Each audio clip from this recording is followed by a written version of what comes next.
BTV, great to have you with us for a Friday night as we head into a jam-packed round 4 of season 2018. There's a lot to look forward to coming up over the next couple of days. Joining me at the desk, as always, on a Friday night, Steve Chalmers and Craig Freeman. And we're going to have a look at the biggest and best games across all 12 divisions. Gentlemen, good evening. Good evening. Sound like a newsreader there, don't I? Yeah. Good evening. You say jam-packed. I think round 3 was chock-a-block. Round 4 I can't believe how many games there were in round 3. Round 4's a little less hectic, so it's probably a good thing. Whoever writes the Youth League previews and recaps, I feel sorry for them because there's about 75 games a week. The writer's cramp. Tell me about it. They've put in a claim against us. Okay, let's have a look at Youth League 2 Women. Let's start there, and I don't think there's any doubt as to the game of the round this week, Craig.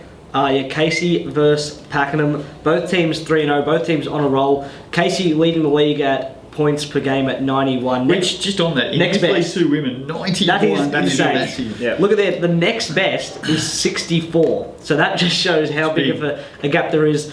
Obviously, That was helped with Casey's big win over they're Sherwood. massive, Yeah, that's what I'm sure. 20 or something, yeah. Pakenham third in opponent points per game at 52, so it's going to be interesting. They also shoot the ball well from the three-point line. Sorry, they don't shoot the ball well from the three-point line, but they do get them up. It's going to be an exciting game, and I think we're going to see some of the stars of the competition going past the team first team lineup. There's going to be some great individual matchups too. So it is game of the week this week in Youth League 2 Women. Casey and Pakenham, both 3-0. Who are you tipping, Steve?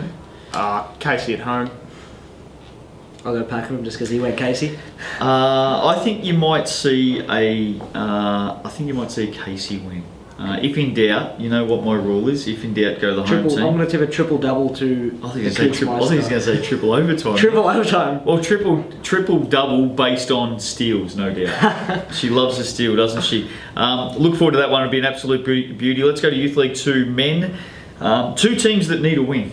2 teams that need to crank it up and get going. Our game of the round is Pakenham and Whittlesea. Yeah, Pakenham at home. Haven't recorded a win there as yet.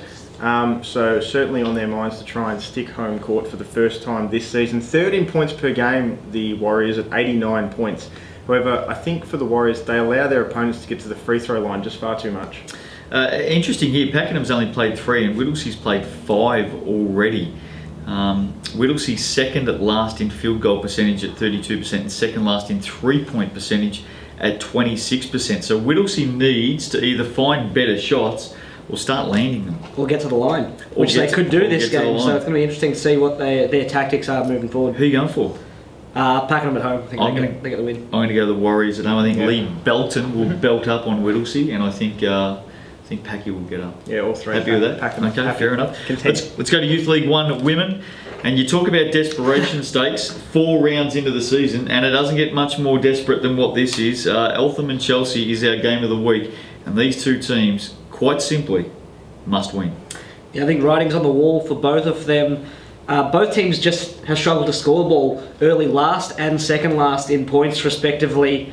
Chelsea do shoot the ball well from 3, so maybe it's just keep shooting them, get them shots up a little more, get the volume up there. Eltham have got a very balanced shot distribution. They're just not hitting shots. I don't know if it's just a case of writing on the wall. I think it's a little bit of graffiti behind the local train station. I mean, it is thick. These 2 teams have to find a way to win, Steve. Well, I think it's really interesting. If you look at Eltham's shot chart over the first 3 rounds of the season, as it's on screen now, you can see in the bottom left-hand corner, their short corner shots haven't been great, and it's not a great look, for the analytical type of person. But if you take 3 or 4 steps back, you look at their shot chart behind the arc in that left corner, it's perfect. So you want to get more looks from there. Just struggling in that long 2 range. Who are you going to go for? It's a tough one to pick. It's a really tough one. There is actually nothing more certain in this game. Get on the Wildcats. Is that through? I thought you were going to say there was nothing more certain in this game. There'll be a lot of missed shots. There probably will be some missed shots. Is that through some inside news? I know you mentioned a couple of rumours throughout the week on Big BTV. Is that coming to fruition this weekend? I have strong mail that Eltham are about to step it up. Okay, I like that one. So I am... Take that as you will. I am with strong mail. I'm absolutely going with... those that are I'm absolutely going with the Wildcats to win that game. A lot smarter than others. Youth League 1 men, read Nailed. between the lines. Geelong Corio Bay is our game of the week. And I'm starting to see, I didn't go to the production meeting, not surprisingly. What a surprise. I'm starting to see a bit of a trend here that we are looking at games of the week that involve teams that need to stay in touch and they need to get a win pretty quick. Well, there's a couple of reasons this one. Obviously, this is a big rivalry. No love lost. Big rivalry, Geelong and Corio Bay. But you're right, 1 and 2 versus 1 and 3. There have been a few players that have shown some form over the first 3 rounds. Josiah King being one of them from the Supercats, nearly averaging a double-double, 15 and 9, 41% from the floor. Dylan Donnelly and Aaron Ruiz, the same from Corio Bay. I think it's interesting though, you look at these two teams' records, it's actually not that bad. I know they've only both won the one game. Well, they win this one, things just turn around straight away. Yeah, absolutely. But Geelong, both losses have come against teams who are undefeated. Yeah. And Corio Bay have 2 of the 3 losses against teams that are undefeated. So, a little bit skewed. Now, I notice here, Craig, it says the rivalry of the Southwest. I did not write Is these that notes. just our marketing team working overtime on just some pure genius once again? I think that can be attributed to Steve. That's probably the best work he's Seriously? done all season. The rivalry of the Southwest. You think I do the production notes? Hey, Someone I didn't write does. those notes, so someone had to. I sure as hell don't. BYC women, with thanks to Moulton, looking forward to this game. This is going to tell us a fair bit about these two units. Game of the week is Bendigo and Ringwood. Both are at 3 and 1. We know it's a tough place to travel, getting up to Bendigo. A very fun road trip, nonetheless. Bendigo. Now check your passport. There's passport control on the way into Bendigo. Did you know that? So Ringwood's only loss of the season was to Melbourne by 1, and Bendigo lost to Diamond Valley by 9. Both these teams have been in pretty good form, and I reckon both those losses, they probably both expected to win those games, and looking back they maybe should have, but it's going to be a great game, a great measuring stick for both teams, and gee, Bendigo looking dangerous this season. Steve-O, both teams sit above the league average for points per game. Yeah, that's right. Obviously, the league average in BYC women is around 63 points. Bendigo around just over 70. Ringwood just over 64. I think they lead category, or they're above average in most categories to start the Points, season. rebounds, field goal percentage. But I think Bendigo, just showing off the stats, have been really aggressive in the early parts of the season. And I think that's what's going to take them to the next level, especially in this game over Ringwood. Who wins? The Braves. Home team. Yeah. Got to go home team. It's tough to pick against Bendigo and Bendigo. If in doubt. BYC men, with thanks to Moulton. Look, lots of good games this weekend. We can only pick one game of the week, and we're heading out to the land of the Sabres. They take on the Raiders. Their standing have been interesting so far. You look at them on the surface, and they look like a pretty good team, and then you look at their record, and they've only won the 1 game, lost the 2. And Knox have already played 5 games, and they're sitting at 3 and 2. Really interesting game. Sandy leading the league at points per game and shoot the ball at a great rate, but they're second last in opponents' points per game. So they're going to get some stops. You've got to play defence, boys. Yeah, massive. You can shoot the lights out as much as you want, but you've got to play back the other way. One interesting thing to look at is their opponent 3-point percentages at 40%, and largely that's been... So 3-point percentage, largely people have figured out to be on a game-by-game basis, luck-based, especially on defence, so that might be a little bit of coming back to the mean, and teams might just not shoot that well against them from 3-point range. Steve, a little bit on the Raiders? Well, I think the whole game in itself is massive contrast, because you've just mentioned Sandringham being a highly offensive team, Knox certainly a defensive team. They're also shooting at a great clip themselves, Knox, and you can look by their shot chart. It's good to see it's getting a huge chunk of shots at the rim. Heaps. Yeah, and it's a really good, aesthetically pleasing shot chart, because you look at that massive, those massive dots inside the paint, right at the rim. That's what you want to be seeing. Mate, that shot chart, the inside work on the paint there, looks like Steve-O as a 4-year-old with measles. I mean, seriously, they are connecting the dots in there, Steve, aren't they? Interesting move from... That is... It's a big call. That's an interesting call. Interesting move. Knox moved... Wow. Knox moved... Why did you put it on there and tell me to say it? Seriously. Can I say an actual sentence now? Right, go on. Interesting move. Knox moved All-Star 5 team member from last year, Malik Mounier, to the bench in their last game. He struggled to start the season, but you'd expect him to turn it around. Yes, I think he will as well. Let's go to Division 2 women. I'm seriously going to head to a production meeting at some stage in the near future, because I need to get control of what you two write down for me to say. Wallen and Blackburn is our game of the week for D2 women. Both teams sit at 2 and 1. There's one thing I love about Wallen right now. What's that? It's their size. They are very, very big. Well, it's interesting to note because Wallen led by Emmy O'Neill, Tessa Ramsey. I think Blackburn, Andrea Belmonte might have been leading their rebounding throughout 2017 and potentially the start of 2018. I know they've got a couple of other stars at the Vikings. Hey, listen, I love the pocket rocket, but if the pocket rocket out rebounds Emmy O'Neill and Tessa Ramsey this week, we might as well give it all away. I mean, seriously. I think the interesting thing is with Blackburn is their bigs are just there to block out. And that sets up Belmonte to go in and grab a lot of rebounds. It's going to be interesting to see. She will go to legend status this week. But it's going to be interesting to see. Like, most teams aren't used to a guard rebounding that well. Yeah. So they're not used to their guards blocking out and having to watch for people flying in from the perimeter for guards. It's going to be interesting to see that little battle. Next week's senior show will be known as the tribute to all things Blackburn Vikings pocket rocket Belmonte.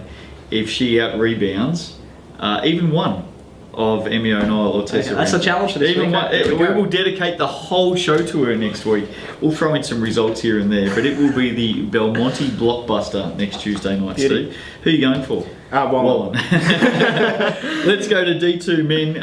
Wallen feature again taking on Southern Peninsula. Both teams are 3-0, had a good start. Yep. And this really shapes up as a beauty. This two teams hopeful to play finals. Two teams hopeful for championship this year. I think it's fair to say. By net rating, the two best teams in the league. They both play at a very fast pace. It's just going to be a great matchup all the way across the board. We're seeing some stars in this matchup as well. Brett Radoslavich at 24 points a game. Hates a shot. Shooting it. Hates to shoot. At 53% from three. He's always been 56% from the field. Yeah, he has been playing well this season. And I see for Southern Penn... 24 a game he's going. For Southern Penn, the two-headed monster of Bond and Voss getting the job done. But one thing that's interesting for Southern Penn and Wallen as well, everyone else around them knows their roles. They just all execute well and know what to do when they're on the floor with the stars. The one thing about a shooter, Steve-O, and BR's certainly a big-time shooter and has been in this league for a while, when they're up, they're up, and when they're down, and at the moment he's right in the crest of a wave. You couldn't get much higher. Well, that's right. Right now, through 3 rounds, he's firing. Yep. And by all means, keep feeding him the ball until he slows down. Once he slows down, keep feeding him the ball because there's always going to be a time where he's going to come back up. Panthers or Sharks? Look, I think Sharks go into this one as favourites. I'm going Sharks as well. Yeah, I was you'll leaning- be different. No, you'll be different. No, I was He's on the I'll go Sharks Sharks. bandwagon No, from I've been on day the Sharks bandwagon since All the 3 for start of the Sharks. season. That's interesting out there at Wallen. Yeah, it both is. teams undefeated. D1 women, we are heading down the coast to Warrnambool. Our game of the week is Warrnambool and Chelsea. Very different looking Chelsea this season, by the way. Warrnambool, I saw Katie Davis played last week. Yep. They got some stars in that team, especially Green, Wormold, Davis. Strom's been very good. It's down at the Arc. They're always tough to beat down there. Amy Wormold is certainly the key here, though, Craig. Yeah, she's shooting it at 53% from 3, 41% from the field, 19 points a game. She's been a superstar in this league. We all know for years now. Tough place to win down there, but Chelsea have been playing really well behind Renisha Washington, who is also going at 19 points a game. She's been very efficient for them too. It's interesting for Chelsea because they had that late change of imports in the pre-season, and a big loss too. Yeah, absolutely, but they've come up trumps. And I was going to mention that too. Late call-up for Washington. I think she missed round 1. Yep. Had to come into the side and really make herself at home very quickly. Warrnambool or Chelsea? Oh no, I think Warrnambool, especially because they've lost a couple. I don't know if it's in a row, but lost a couple of games where they were in a commanding position and probably shouldn't have lost. I think they bounced back. Don't tip against the Mermaids down there. Not at the Arc. Well, they did lose one down at the Arc last 2 weeks. 2 weeks ago. No, I'm choosing Warrnambool. Right. But they did lose to Casey down there a couple of weeks ago. They did. But Casey's a very good team. Casey's a very good team. D1 men, we're sticking at the Arc and we're sticking with both of these teams, Warrnambool and Chelsea. It is our game of the week in D1 men. Warrnambool up against Chelsea. It promises to be a very good game. 2 of the premier imports in the competition in Javier Blunt and also Corey Standover going head to head. Interesting for Warrnambool this week. I'm not sure whether anyone's picked this up, but Warrnambool played 2 home games at the Arc this weekend. Yep. I can't remember that ever happening before. I'm sure it has at some stage. I just can't remember it. They've got a chance, Warrnambool, at 2-1. They've got a chance to really jump up here on their home deck. How positive is that fixture to look? before round 1, you see that penciled in at round 4, and you go, you know what? They're two really important games Chelsea and Collingwood. Yep. where we can really solidify our position at the pointy end of the ladder, Yep. and just build off that and maintain some confidence. Yep. Bidmaid was good as a running partner for Blunt last week. Of course, Blunt's going at 32-7 and 4 assists per game.